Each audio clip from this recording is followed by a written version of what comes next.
Before we jump in, let's be real. This podcast contains jokes, laughter, and a whole lot of real talk. Yes, we cover serious crimes. Yes, we add a little humor, but never, and I mean never, at the expense of the victims or their families.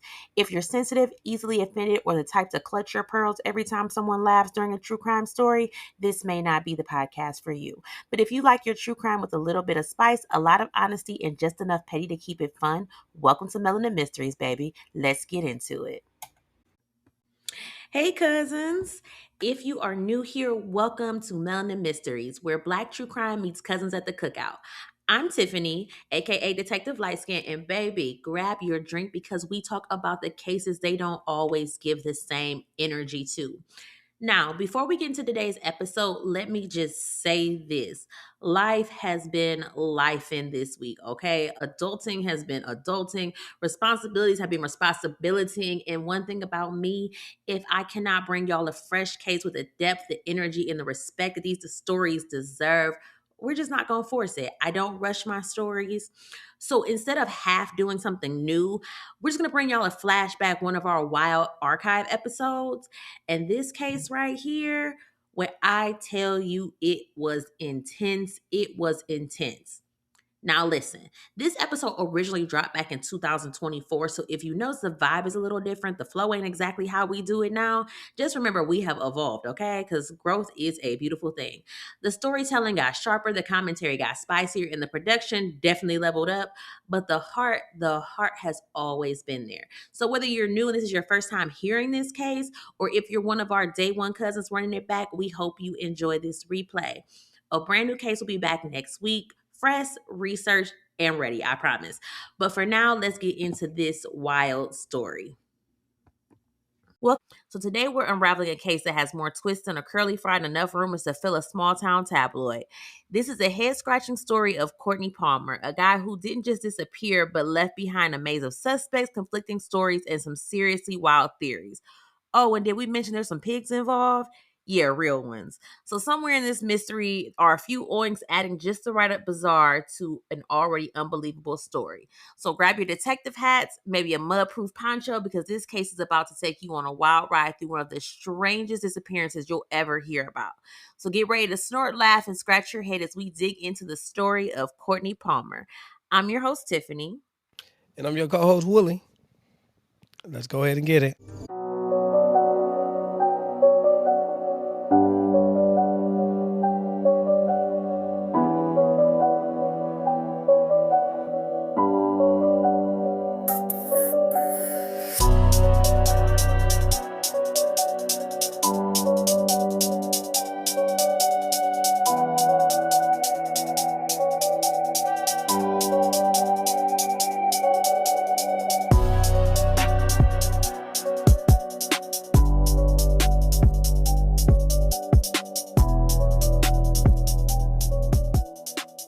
Okay, before we start this case, I just, you got your monologue and I don't want to interrupt. I just want to we got to congratulate ourselves 20 episodes. And we do appreciate all you listeners. And for the ones who hasn't canceled me, I'm working on it. You know what I'm saying? But I'm going to be me. I'm going to be me. So with that being said, let's get on with this case. Now, this case is like two cases in one, right? There are going to be a lot of names involved. So we're going to try and remind you of who's who so you don't get lost along the way because it's a lot. So this crazy case starts on the evening of Tuesday, November 6, 2016 in Tulsa, Oklahoma. Coincidentally, that was election night. And we're going to talk about that. And that was between, remember, Trump and Hillary. You remember what you were doing that day? That day? Do No you remember? idea. No, Yes, I I don't. was I was doing what I was doing 3 days ago. Just looking like no, no, no. So the night already started in tragedy, and it didn't stop with the election. So an officer is doing his rounds around the city, and he happens to pull up to an apartment complex where he heard gunshots. He gets out, and people are screaming, "Somebody got shot! Somebody got shot!" So he calls for backup before going to find out what the hell is going on. He finds a man who has been shot multiple times in the torso, among other places. He is whisked away to the hospital nearby, so hopefully his life can be saved. The crime scene is immediately taped off. One of the responding officers is Detective Jason White. Now at the scene, it's a shit show, right? There's people standing outside. The victim's bloody shirt is found outside on the grass, but it is immediately noticed that the shooting took place inside of an apartment, not outside. So Detective White and his colleagues go inside to see what's going on. What's up? What's up? What's going on? Inside the apartment, they find three shell casings from a 9 millimeter in the living room. There's blood splatter on the walls, and in the back bedroom, they find two more shell casings. But wait, this is not the victim's apartment. This about to get good. So the victim is 39-year-old Carl Harris, aka Duke. And I know what you're thinking. This case is supposed to be about Courtney Palmer, but let me cook. Just let me cook. So we aren't going to give you any background information about Carl, well, simply because he isn't the focus of this case, but he is a very intricate part. So detectives, they find the woman who lives at the apartment. And, come on down to the station. Let's figure out the who, what, why, when, and where. So the woman, she's very cooperative. She goes down to the station. And before they leave the scene, they happen to find the victim's girlfriend in the parking lot. So should they like, come on, we're gonna round you up, we're gonna take your ass down to put her in the back of the car, and they take her right on down to the station so they can figure out what the hell that happened. So Detective White, he questions the victim's girlfriend first. So she says her and her dude were at home when Courtney Palmer took off in their car. So their friend Courtney borrowed one of their cars. It was a gold Monte Carlo. I hated that damn car. Man, I love Monte Carlo. I had 3 of them. Actually, yeah, I had a '95, a 2001, and a 2003. I Oh, actually bought I the used to same love car that 3 car. times. I hated that car, especially when they, like, up like they did it again. I hated that Wait, car. I which was so one? glad when that went out The of last style. model? Yeah, I was so Oh, glad when that went out of man, style. that Ugh, shit was man, that was a hood oh, nigga car. and I pulled so many holes in that car. I would not talk to a nigga in a Monte Carlo. I hated that car. So anyway, Detective White, he's very familiar with Courtney because he's come across him so many times over the years. So girlfriend, she continues and she says that Courtney came back, but he didn't have the car. That Monte Carlo, he didn't have it. He left with the car and came back empty handed. Shit, So man, look, Carl is nigga, don't like, don't it's come like, back. man, what the fuck is my car? Don't come back. You leave with my car and don't come back, nigga. Please don't. Right. So Courtney's like, man, I was out there and somebody snatched the keys from me and took the car. So Carl come back in the house like, oh hell no, we go, babe, let's roll. We about to go get my car. So girlfriend, she drives Carl and Courtney back to the apartment complex. And they said in the car, Courtney was going off. He popping off, talking about they had him fucked up. So when they pull up to the apartment, the Monte Carlo is still parked in the parking lot, but the keys are nowhere to be found. So Courtney, he points out the apartment and Carl makes his way to the door to see if he can get his keys back. I mean, makes sense, nigga. This is Who like, just snatching keys and then leaving the car? That's so this but I'm tripping that this nigga like literally came back without the car. without the car. If it legitly happened, of course you're gonna come back like, hey, these niggas. But who just snatched the keys, take the car, and park their shit? Like niggas is wild, man. It's wild. It's a We gonna get wild to it. It was time. it was a reason. It was a reason for all this. Okay, all right. So Carl, he knocks on the door. Girlfriend don't know what was said because she was still downstairs. No, she just there to make the exchange. She just So like, who did she answer the door? no, another lady answers the door. Oh, okay, okay. Oh, the girl. Okay, So okay. she says Carl walked into the apartment. Next thing she knows, guns start popping off. She ran one way, Courtney ran the other. Then she was like, "Oh shit, I left my nigga," so she got to go back. Oh, women. It's And like, she sees damn. her man. I Women mean, leave. she They need women. Y'all be leaving y'all man at the worst time. And look what John F. Kennedy wife did to him. Know what I'm saying? She tried to bail out the car. That was some bullshit. well, shit. I mean, it ain't reason for both of us to go down. Shit. I mean, I ain't gonna hold you. You know, I'm a runner. You know that nigga pull a gun out. I am go. Yes, you did that to me. Yes, your best friend. I got a gun pulled out, and you didn't even call. You had somebody else call. You don't want no connection to the case whatsoever. That's some bullshit. Because I'll tell you how they would have spent that story, baby. It would have been a hot Oh mess. my Wouldn't even been the truth. And out, yeah. god. Somebody had to live to tell the story the right way. I guess so. I guess so. So she comes back and she notices her man. He bloody and shit. She like, oh my god, babe, you been shot. So he like, yeah, I been shot. So that's where we're at. he's been whisked off, he's in surgery or whatever. So she's still in the interview. So during the interview, she gets a phone call from the hospital letting her know that her dude Carl, he's in stable condition in the hospital. So we're First of all, good so I'm not far. even mad at what happened because my car, somebody take the keys to my car and just at the house, nigga. It's gonna be gunshot something. I like how these gunshots. It's gonna be something, man. You just say, man, let me stop talking all that shit. I ain't shooting nobody, man. I'm the most scariest nigga you can know what I'm saying, but it sounds good. So let's talk about Courtney Palmer. Courtney Glenn Lee Palmer was born June 18th, 1993 in Los Angeles, California. To his parents, Aaron Palmer and Deborah Wooden, he had quite a few siblings: Tamika, Jamaica, Aaron the third, Artisha, Nikki, Keisha, Bianca, Erica, and Cabria. Sound like a DMX Damn, song. yes, that bitch had more kids than a pit bull. That is a lot of nigglets. That's a lot. I wonder, was it the same? Was it all by the same people?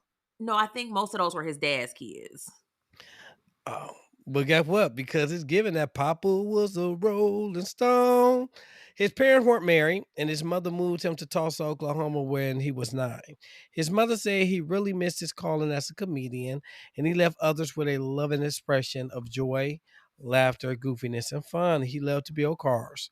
Courtney was also diagnosed with ADHD, bipolar disorder, and schizophrenia. So the nigga was the little Lulu, little So crazy. let me pause you right there because I had to look and see if because I didn't know that was possible that you could have bipolar and schizophrenia, but they said That's a it's a trifecta. very they say it's a very rare condition to have both bipolar and schizophrenia, but it is possible. I was like, oh wow. Yes, that's that's oh geez. Yeah, that's a lot, man. That's a lot. So he was also part of the Crip. So he's a he's a retarded crazy ass game banger. This nigga got bipolar, Here you schizophrenia, go. He starts ADHD, early. They and he was already part of the talking Crip. trash. They called him Crazy K. Okay, let me stop. They didn't call him Crazy K. I just made that up. So Courtney had three And his children name before. start with a C, so I don't know where you got K I from. know, right? Right. Courtney had 3 kids before his passing. Dallas, Shannon, and Courtney. It was said that he was a very active father. He did have a pretty lengthy rap sheet for drug use, assault, and a few traffic violations. And I can definitely see that when you're messing with the trifecta. Detective White wants to speak with Courtney. He said he's a decent kid. He just hangs around some bad people. So while he has another officer track Courtney, he goes back to speak with the woman who lives in the apartment. She says her children, sister, friend, their children, and her friend were in the apartment when a man kicking at the door asking about some keys. She said she had no clue what he was talking about. Like, nigga, this is a nigga that's kicking at my door asking for some keys. I don't know what's going on. She said she got scared, so they all took cover in the bathroom. Detective White asked who was the man inside the apartment. She said, man, there was no man inside my apartment. Nah, Detective White getting annoyed. He's like, look, we know there was a dude in the apartment. He says, so who was shooting? She said, sir, I don't know. I was hiding in the bathroom the entire time. So nigga came in shooting and shot himself. That's what she basically wants them to believe, right? Pretty much. Pretty that's what Okay. it sounds like to me. So I like whatever. Yeah, just So make it an show. Right. So an officer he calls from the hospital and says that there's a man at the hospital and he saw the whole thing and he needs to speak with someone. And that man is Courtney. So they let the woman go because they know she's not telling the truth, but they can't press her any further. So they hope that Courtney will be able to fill in the blanks on what happened. So Courtney had been escorted down to the station and he is ready to start talking. Okay, so you go over to that apartment and you guys were up there hitting on the door, or he was. Carl knocked on the door. He didn't hit on the door. He knocked on the door. There was some little guy came out and said, hey, man, I got kids in here. Everybody pushed to the back room. And that's when guns started shot firing. Where were you when that was going on? I was standing right behind Duke. I'm nervous, man. Man, look, I'm trying to help y'all, bro. Trying to help some others, bro. Damn, man, I got so much to tell y'all, bro. Right thing for my daughter. First thing I want is I want to help your friend tonight. You go over there to that apartment. Why'd you go over there? There's Carl wanted his car keys back. GPS. Can you give me a GPS? Why do you need a GPS? So these motherfuckers won't come down there and kill me.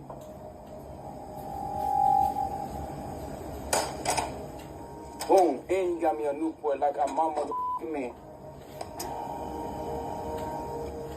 That's why I'm going to California with my sister. Can you get me there? Please? Now, I'm not going to be able to get you on a bus tonight. I can tell you that. Look at me, man. I'm hurt.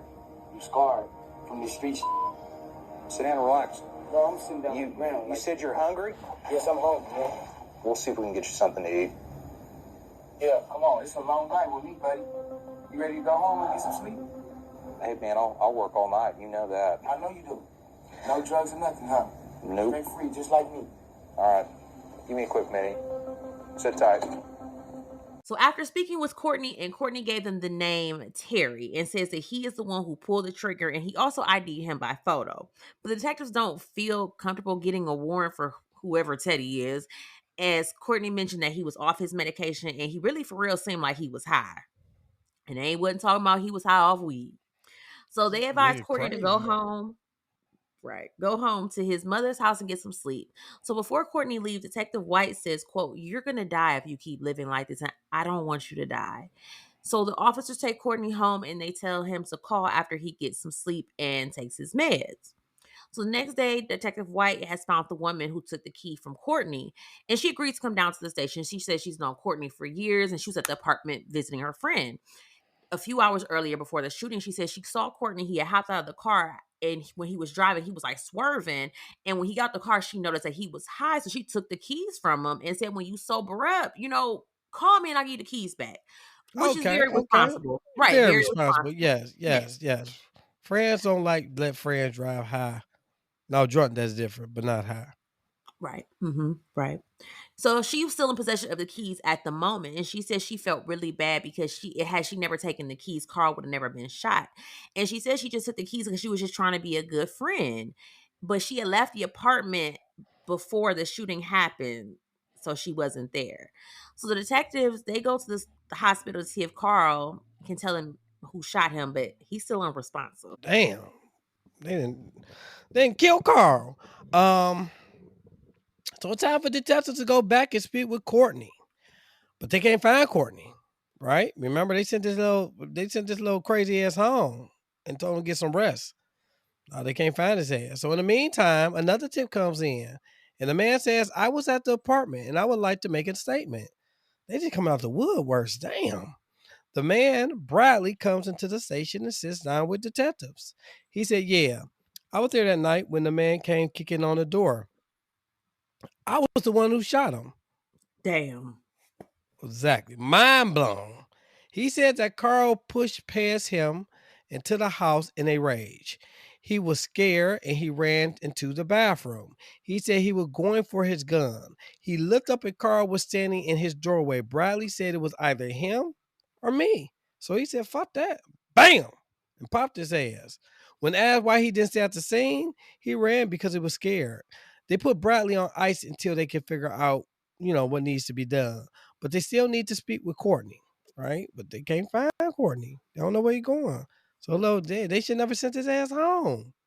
This nigga crazy.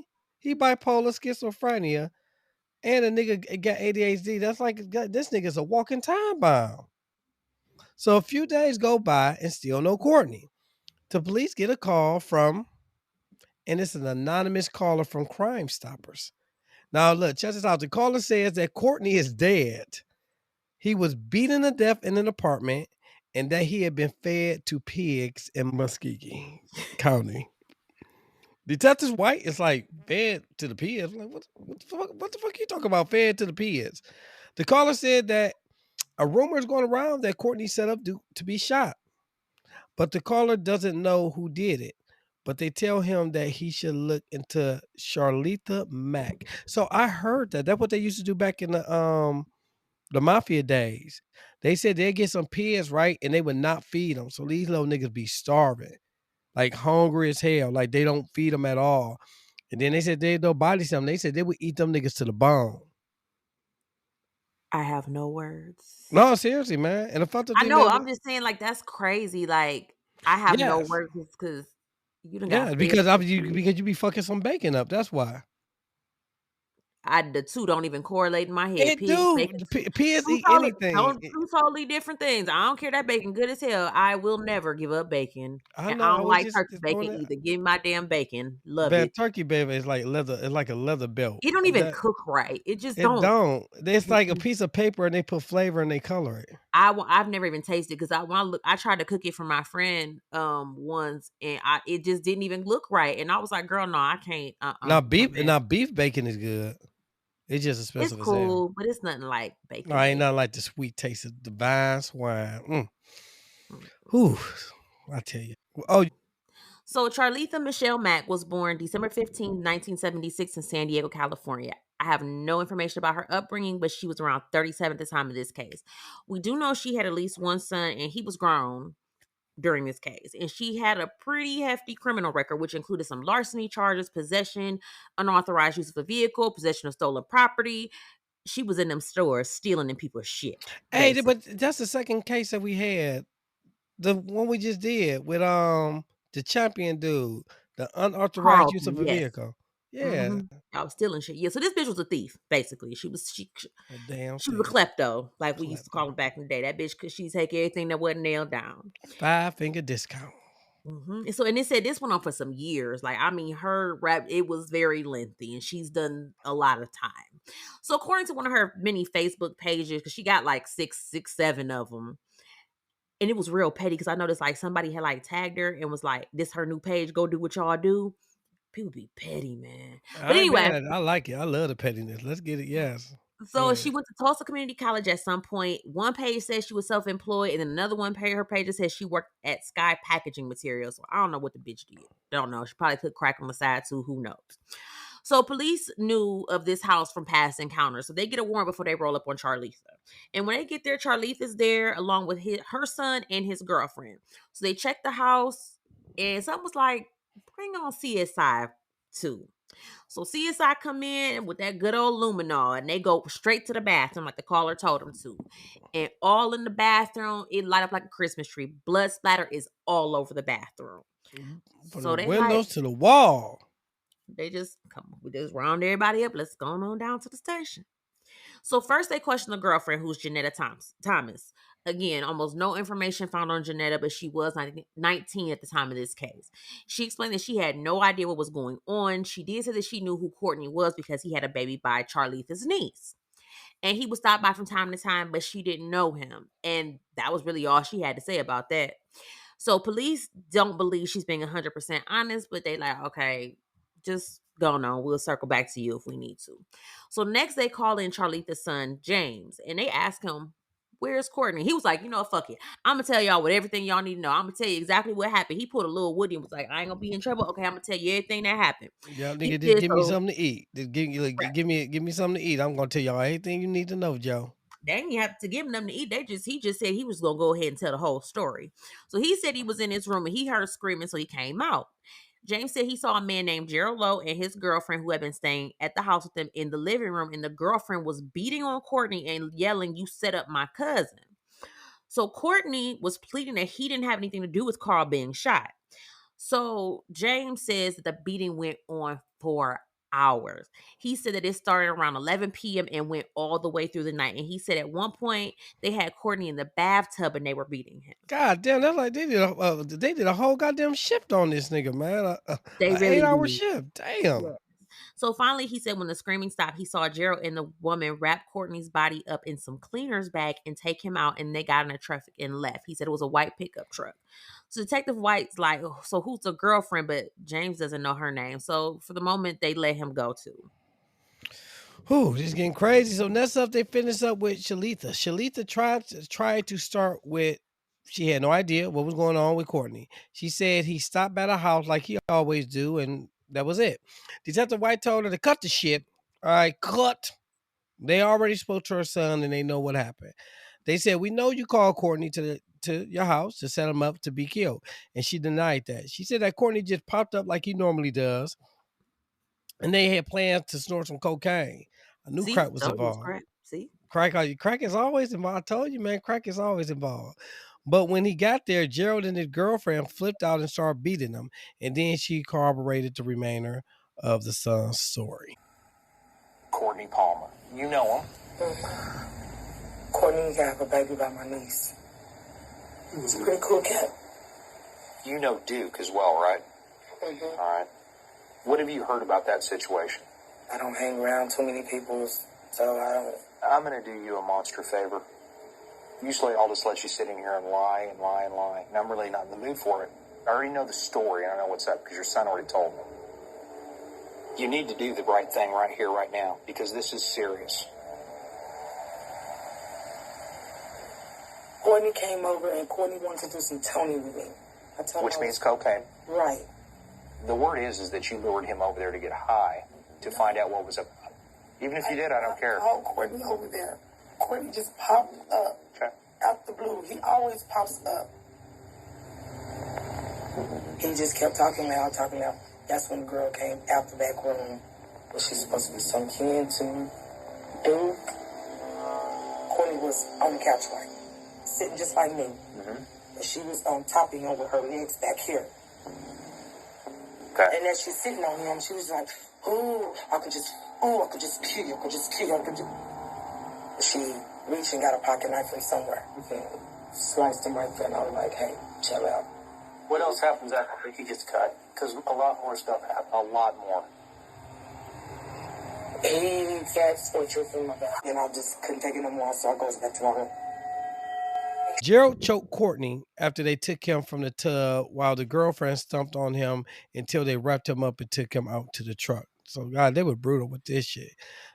They asked how did her bathroom get cleaned up. Shalita said she cleaned it herself.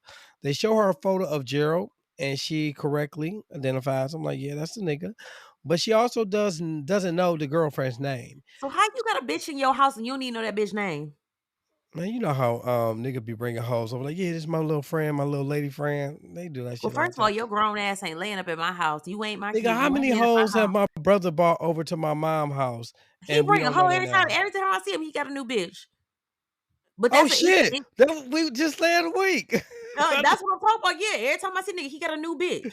Yes, well, I don't know that bitch name. So, like I tell about my brother, he be having hoes all the time. So she said she don't know the girl name, like we said. Charlita also mentions that a girlfriend went to a convenience store and came back with bags and bags of ice. So it's like she done did this shit before. That's what it like to me. Probably. Detectives decide to let Shalita go for the moment because more than likely she can find out who the girlfriend is faster than they can. But they make it abundantly clear that this is far from over. But Shalita says she's willing to cooperate. So detectives now at least have a name to go by, and they start looking into Gerald Lowe. So Gerald Lowe was born June 28th, 1977. Not much about his background, but we did find out that he came from like a decent like upbringing, but he chose a life of crime instead. And again, he had a very lengthy criminal record. Starting back in 97, he had multiple charges of assaulting a police officer, drug charges, weapons charges, and so much more. And he was also said to be gang related. So Gerald and his girlfriend, they were both homeless. So they couch surfed. So Gang, cute, gang, right? bitch. Ain't that cute? Yeah, I'm not telling man. Look, damn, now how homeless people find love? Tiffany, we gonna pray for you. Right. I'm like, niggas homeless. They found love. Damn. Wild. This is wild in these streets. So detectives, they released Gerald's photo to the media in an attempt to hunt him down. So Detective Ronnie Letterman is also working on the case, and he remembers that Charlita said that the girlfriend went to the store and bought those bags of ice. So they go pull surveillance footage from the nearby Quick Trip. And well, what do you know? A woman gets out of a white pickup truck along with another young lady, and they go inside. So the woman they assume to be the girlfriend has on a very distinctive sweatshirt with the word Cal across the front. And the other young lady on the surveillance is none other than Janetta Thomas, James's Ooh. girlfriend, Ooh. who's Charlitha's son. She was at the house. Remember, she said she ain't even know what was going on. Man, cameras don't lie, baby. The cameras don't lie. Sure don't. So they was in there. They was, they was getting some snacks, getting some candies, probably some Twigs, some Skittles. They got something to drink and a couple bags of ice before leaving the store and probably heading back to Charlitha's house, I'm assuming. So the detectives noticed that the white pickup truck is a GMC model and it has a very distinctive scratch on the hood of the truck. So Detective White and another officer, they go ride through a small city called Summit where they said they're known pigs to see, if they may run across Gerald's truck. This city only has a population of 136 residents. God dang. Shit, that ain't even a city, man. That's a That's goddamn that's like a club. block. It's Yeah, like that's two like a blood. blocks. That's a church. Shoot, Jeez. a lot of churches got more parishioners than that. Yeah, true, true. So unfortunately, they don't find the truck. So they go back to the station and they start attempting to locate Janetta, but she's MIA too. Mm. Man, 136 residents, man. That ain't, jeez Louise. All right, another officer calls in with a tip for the location of Gerald. He is supposedly staying with a girl named Tierra. Maybe that is the girlfriend's name. So they head out to check out on the lead. When they look her up, she has no criminal record, but they do find a vandalism report filed against her, Courtney Palmer. So they expeditiously head to the apartment. When they get to the apartment, they meet Tierra with a warrant, to search her apartment or whatnot. And they also realize that she is not the other woman on the surveillance photo from the store. Tierra says that is Ayla, right? Ayla, Aela. Mm-hmm. Michelle Riddle. She said, Michaela. Michaela, I look, hey, the nigga ain't shit changed. It's just, they ain't shit changed. I'm still bad with names. She said Michaela and her boyfriend had been staying at her apartment. She said that she had been wanting to speak with someone, but she didn't know who to turn to. The, Bitch. the police. Exactly. Who do I call when something happened and it was a crime committed? Like, who? Detectives are like, well, now it's the perfect time to spill it. Tierra says she hadn't seen Courtney in about 3 weeks. They had broken up, but that wasn't unusual. But not hearing from him had her shook. That wasn't like him. She had been really upset with Michaela. Asked her what was wrong. She said she missed Courtney. Allegedly, Michaela said to her, you ain't gonna be seeing Courtney again. And when Tierra asked her what she meant, allegedly Michaela responded, this some first 48 type shit. It's so Damn, funny. They bitch. were literally on first Yeah, then 48. you was on first 48, man. Yeah. They did ask Tierra what she thinks happened to Courtney. And she said, I don't even want to say this, but I think they took him somewhere and killed him. She also says that Gerald and Michaela moved out about 3 days ago, but she doesn't give them Michaela's phone number before they leave. Why Michaela the hell Riddle, you just letting random like what is with no you and your grown first of all, no, your grown ass can't stay here. And when you stay here, you not about to bring somebody else with you. man, I don't know, man. Niggas is crazy nowadays. I mean, birds of a feather flock together. You know what I'm saying? Because I know you ain't doing that shit, nigga. I won't even let my family stay at my house. I mean, let alone some random nigga with some random bitch. No. Cause your brother's he a good one. He be them bro. He always Man, yeah, nigga, I'll wake up, nigga. We'll all be hard tied. Know what I'm saying? This nigga, he don't be knowing what he be doing, man. We gonna pray for him. But Kayla Riddle was born December 14th, 1991. From what we understand, she had a rough upbringing, nothing stable. She didn't have any criminal history. She was much younger than Gerald, but they made the relationship work. yeah, Back because at he was born in the 70s. She was born in the 90s. Yeah, that's a Yeah, that's some old nigga shit. That's nasty. Well, yeah, that is. Well, that's like a 20-year difference. mm-hmm. So what's the cutoff? When is it like? But what's the cutoff? So I'm just saying hypothetically, if a girl is 21, hypothetically, what's the oldest you could be before like, all right, nigga, that's just nasty? What would you I say? don't know. I remember when I was 24, I did this dude that was 39. And to me, All he right, was an that's a old yeah. nigga. Okay, yeah, that's enough. We're gonna go ahead and just move right on. Back at the station, the detectives um issue a warrant for Janetta, Gerald, and Michaela. At this point, it's only been about 3 weeks since Courtney has been missing with no body. They can't declare them legally dead just yet, so the warrant is for assault and battery with intent to kill. So to find Jared and Michaela, they used the phone records of Michaela to track her down since Tierra had given them her phone number. So they find in the area of 47th Street, they know it's some apartments and some motels in that area, and they decide to see once again if they can locate the truck. So in an apartment complex, they come across a white GMC pickup truck with a very distinctive scratch across the hood. So they decide to stake Oh. out the area and call for backup, and they stay throughout the night. And while they are waiting, they get a call that Janetta has turned herself in. Sweetie, I don't like getting lied to. I told you that. No, just scared. Okay, I think you realize the gravity of the situation, and you realize that it's very, very important for me to hear the story. Yes. Phone We was just chilling. To be honest, we got high. We was all getting high. Okay. I fell asleep. And then I woke up. Charlie said, Jenna, why the quick trip with her? Why the quick trip with her? Then went to quick trip. She was like, can you grab 2 bags of ice for me? I said, yeah, sure. I didn't know what the ice was for. When we got to the house, I put a bag of ice on the counter. She took the bag and threw it at Courtney's head. Just threw it at her. Into the tub.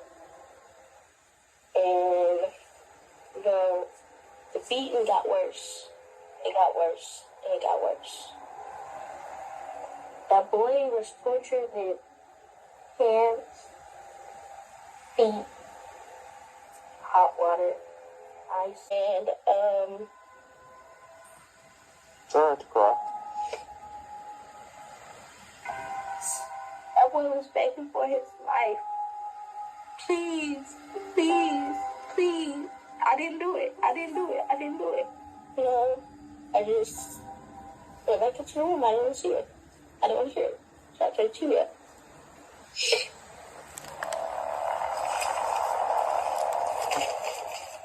Take your time, look through that stack and see if you see the individual that you know is Gerald's girlfriend.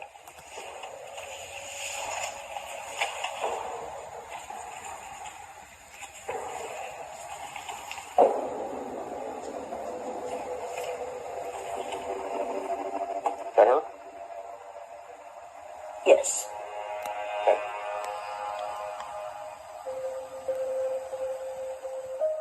I keep asking Charlie, why would you let something go on like this in our house? And she was like, I mean, I didn't want it to go on, but it got so far, I had to finish it. They did that boy pretty bad. They did him really, really bad.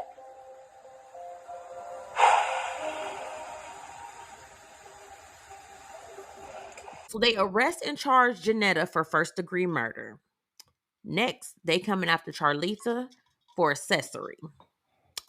And while all this is going on, an exact apartment location was obtained and they go back with a search warrant.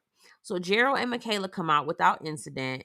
Gerald went quietly, but Michaela, on the other hand, was popping off at the mouth. Like popping off. So inside the apartment, they find the cow sweatshirt that Michaela was wearing on the quick trip surveillance. And they were both interrogated. Michaela went first. Detective White, this is Detective Leatherman. What's going on? Well, we'll get to that. Let me make sure that first off I've got your correct information. What's your legal name? You know all the information you need to have me in this room, so you tell me what's going on. Right now you're sitting here with some serious warrants for your arrest. Assault and battery with intent to kill, which is basically attempted murder, which is likely going to turn into murder. For the disappearance of Courtney Palmer. Where's y'all evidence at? Y'all don't have no evidence against me. We've got a mother load of evidence. Y'all have no evidence against me. Yeah, we do. You know Charlita. This young lady. You don't know her? How about this young lady? Janetta? You were buying ice with her at Quick Trip on November the 11th at 6:15 in the morning. No, I was not. Yeah? I never met her before. Okay. Whose hooded sweatshirt was that inside of the house that said cow on it? Is that yours or his? Yes, you? No. That's a cow sweatshirt, is that right? That ain't me. And there's you with that girl. That's you with the girl. And you That's guys are not buying me. 4 bags of ice right there. That's Picture not that. me. You on? Yeah, whatever. I'm ready to go. Lay down. I have no reason to be here. You're pathetic, to be honest with you. You're one excuse for a woman. A woman? That's a good one. I take it you're not gonna give me your DNA? For what? We'll get it through a search warrant. It's all good. Yes, thank you. Okay, we're done. She doesn't want to cooperate with that. I'm being accused of something I didn't Yeah. do. Well, if you've never been in the house, why wouldn't you want to give it You up? should already have all that. If you're going to sit here and call me pathetic, you should do that on your own. Okay, For well, what? he I wanna didn't go call to you myself. pathetic. Why don't you get it? I want to go to my cell, please. Thank you, woman. Basically, as you can see, she was being an ass. She didn't say anything. Next, they try and speak with Gerald. He tells them his stomach hurt and he won't speak without an attorney. And he like, man, I got shit. This dude, You should have had a he, bubble because you know your ass about to he go had away the for the rest of your life. BGs. He's like, I ain't talking. He said Courtney was my partner. Then says, got to be more careful. He is escorted to his cell. That was a book. Got to be more careful. Shannon Holmes, classic. Since they now have Michaela and Gerald in custody, they need to find Courtney's body. They have the news run a story showing Courtney's photo, asking if anybody has any information on where he could be and where he may have been killed and fed to the hogs. So it's a difference between hogs and pigs, yeah, right? Mm-hmm. Okay. The next day, a tip comes in. A man says he saw Gerald at an abandoned house in Muskogee County. He said Gerald used to live there about 6 months ago, but he had gotten evicted. 3 weeks back, he saw Gerald at the house and asked her what he was doing. Gerald said he was cleaning up. Detective White asked if he had a woman with him when he was at the house, and the man said he sure did. The two detectives make their way to the address they were given. They go through the house. Inside, they find a erection pump vacuum. What kind of freaky shit is that? How old were they? How old? They was in a. Oh, he was an old nigga though, right? He was only in his 30s. And he need an erection pump vacuum. What's going on here? Which they bag and seal for evidence. In the backyard, they find a fire pit. It contained a partially burnt mattress and what looked like to be the remains of a body. They can identify a human skull and bone. So Damn. let me stop you right there just 1 second. I do have the photo. Oh yeah, you gotta post the photo. You gonna No, post we it? cannot post a photo. Absolutely Why? not. Because it's gonna get taken down. So if you would like us to see a picture of the remains, send us a DM. I'll send it to you. Oh man, go on my personal page, y'all. I'm posting the photo. You know what You I'm saying? cannot post it. It's going to get taken down. It don't matter where you post it. You can't post it. It really will get taken down? Mm-hmm. Just like my TikTok because some punk ass person called and reported me. Mm-hmm. Okay, I just want to throw that out there. We're gonna find out who you are. So Detective White is tasked with informing Courtney's mom, who had officially filed a missing person report on November 11, 2016. The day before the missing person report was filed, Charlita randomly made a Facebook post saying, I am so sad. Nobody knew what she was referring to until she was arrested. You know, folks tore her ass up in them comments. I bet you is sad, bitch. His mom is, of course, devastated. Rest in peace. I feel bad for his mom. Your son was Yeah. fed to the hogs and that nigga was deep fried and barbecued. That's horrible. So an arrest warrant was issued for Charletha Mack, and she was arrested on December 14th, 2016, just 1 day before her 40th birthday. And the DA's office, they made a public statement, and they plan to go for the death penalty for Janetta, Gerald, and Michaela. Hell yeah, fry them niggas. And you know, as slow as the justice system works, Gerald Lowe finally pled guilty to first-degree murder, desecration of a body, kidnapping, and gang-related offenses almost 3 years later. He Mm. got a life sentence for the first-degree murder charge with the possibility of parole. He got 7 years for desecration of a corpse, 20 years for kidnapping, and 5 years for gang activity. And he was sent to the Lawton Correctional Facility. Gang, gang, bitch. The charges for Janetta Thompson were dropped when they really found out she was not part of the actual murder, and she became a star witness for the prosecution in exchange for the discharge of her charges. So she didn't even get charged with nothing. Mm-mm. Shalita also pled guilty for accessory after the fact and harboring a fugitive. She was sentenced to 2 years in prison and 18 years probation. She got She off easy as hell. Yeah, she was released on January 31st, 2024 for sure. But that 18-year probation, that fuck you up because you can't do shit. Mm-mm. You Well, I can't. ain't trying to be funny. She probably ain't do shit in that way. So But you can't do shit. Like you can't, you can't get it out in one trouble. Like, or they gonna put whatever sentence they originally imposed on her, 18 years. That's the same shit they gave Young Thug. Them long probation periods and shit. Sometimes it's more hassle than anything, and you got to see your probation officer once a month. That shit yeah. horrible. So Michaela, she decided she was gonna take her chance and roll the dice and go to trial. So she went before Judge Shannon Holmes, the judge, not the author, on January 11th, 2020. Again, that's what 3.5 years later, like 3 years and 3 months later. Yeah, Yep. that's a long time. So the medical examiner testified that Courtney died due to homicidal violence by multiple modalities. Many of Courtney's facial bones were broken in several ribs. The body was also in a severe state of decomposition. I'm not sure how they could tell all this information when they burned his body, but that's what they said. So James Barkins, who was Charlie the son, he testified as well. He was not charged in the actual murder, but he agreed to testify in exchange for consideration of assistance with some charges he had pending in some other felony cases. Mm-hmm. Mm. Yeah. It was found that the DNA on the erection vacuum device matched Gerald and Michaela. So she probably had to help that nigga get Like, his baby, I'm shit up. pumping it, baby. Come on. What? So I don't even want to know. So how? What? Why can't she just give him head? Like to give him like? Cause Maybe their why hair was trash. I don't know. I'm trying to figure out if I'm fucking homeless. Fucking is the last thing on my goddamn and yeah, mind. but y'all could afford a vacuum pump though. That's you can't afford a place to lay your head, but y'all gonna make sure y'all get a erection vacuum device. This the priorities is just so discombobulated.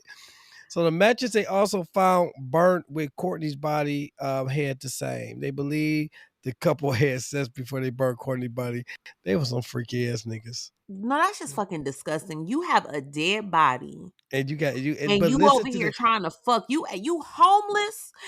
But you know what? but you pump you like listen to this. They actually had to take the time to set up the device and pump it up. I don't even know what the device looks like. I don't even I don't want to know. I don't even like what I keep thinking in my head. I know it probably don't even look like that. I don't even know. I know But like an air pump. no, I'm over here like in my mind. I'm thinking like a clear tube with like you said the air pump thing on the other, and you got to like hand pump. That's all I can think of. Like I don't know. Yeah, man. And then That's y'all have it like okay. So he should have got some. You better get some of when that you honey they see be selling at the gas the station. I don't know, but when you see their pictures, first of all, Gerald looked like a crackhead. Like I ain't trying to be funny, but you know, no, he don't like a crackhead. He looked like a heroin addict because you know they have like those sores all over their face. That nigga Yeah. looks horrible. She looked strung out too. So I really would like it didn't say anywhere, but they both look like they were strung out. Like it really gives But they like say, yeah, I junkie. mean, yeah, but I mean, regardless of the fact that shit, yeah, that's pump, pump, pump, pump it up. So Carl Harris, AK Duke, who spent 6 weeks in the hospital recovering from the gunshot injury, testified he knew Courtney. He had nothing to do with him being shot. And the man that shot him, no charges were ever brought against him. It was ruled as self-defense. So basically, this whole thing was for nothing. For nothing. That's dumb as fuck. Really is. So Michaela's defense, they try to sway the jury to believe that Michaela was just riding for her man. So she was much younger, she was impressionable, and that Gerald took advantage of her, and he was a mastermind behind the entire crime. I don't believe it. Mm-mm. No, I'm no. not. When you see a picture of this bitch, no, no. Bro, So the on January nigga, 17th, he couldn't even get his dick up naturally. So so on January 17th, the jury came back and they acquitted Michaela for first degree murder. But they did charge her with second degree murder, kidnapping, and desecration of a corpse. So the jury recommended 25 years for the murder, 20 years for the kidnapping, and 4 years for the desecration charge. So Judge Holmes agreed and sentenced Michaela to 49 years in prison. damn. That's a long ass time. Hell yeah, that's a long ass time, man. They should have gave her life. Pretty much. So in March 2022, Michaela, she appealed her sentencing, but an appellate court upheld her judgment and dismissed all motions. So she's spending her time at the Mabel Bassett Correctional Facility and she is scheduled for release December 2nd, 2061. Nigga, the rapture gonna come. Yeah, she might not even make it Yeah, by she the ain't gonna make year. it. Yeah, the rapture gonna come. This Mm-mm. world gonna be over. Ain't nobody make it to 2061.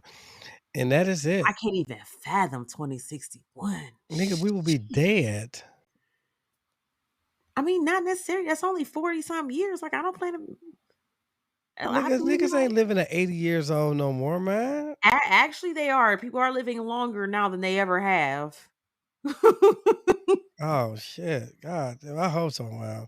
That was our Dude, my story. daddy will be 80 next year. What you Oh man, mean? but that was when they made niggas. They built niggas different back then. That nigga yeah was built from blood, sweat, slave, and tears. Like yeah, they were built different. You know what I'm saying? They were doing a true segregation time when they was, that yeah, the niggas were built different. These new niggas ain't built like this. We full of goddamn lemon pepper wings, lean, and fucking Percocets. We ain't the same. Niggas ain't living I that have to long. agree with you there. Have to agree Exactly. with you there. So that's the disappearance of Courtney Palmer, episode 20. And just I wanted just a side note, man. Somebody reported my TikTok, and I'm very upset about that. On last week's episode. So make sure if you didn't listen to last week's episode, make sure you check it out. But somebody reported my TikTok, and But it's on Instagram though. yeah, it is on Instagram. But they reported they said sexual harassment. When I think of sexual harassment, it's like it made me think like I'm going to somebody like, hey, baby, so I don't know. You must be tired because you've been running through my mind all day. Like that's what I think about sexual harassment. I ain't say nothing to harass sexually, whatever. We'll talk about that later. If you like us, and we've been getting a lot of good feedback, and I appreciate the constructive criticism. We do take into note all of that. So we are still working on some things. We do take into account for that. So we do appreciate that. We appreciate all the messages and all of the positivity. We love it. We absolutely love it. So make sure you are rating us wherever you can: Apple, Spotify, Pandora, YouTube, wherever you listen. If you could leave us a review, we will be so, so grateful. And I said, we have made it to episode 20. We are so thankful for your support. And like, we just are like, we are so hyped. And it is only up from here. So make sure you share the podcast with your family and friends. And the lady at Starbucks who makes the wonderful caramel apple spice, share it with her too. And that's, oh yeah, make sure you follow us on social media: Facebook, Melanin Mysteries Podcast, and TikTok, same thing, and Melanin Mysteries Pod on Instagram. And that's all we got. And The we degree are that you so agreed. yes. All right. So with that being said, look, I don't have none. I'm good. We are good. Just make sure you check us out. Appreciate all the feedback, and go ahead and leave us out, girl. You know what to say. So just remember that love should not come with a life sentence. So make sure you choose freedom and not felonies. And with that being said, another one. We have to see you next week.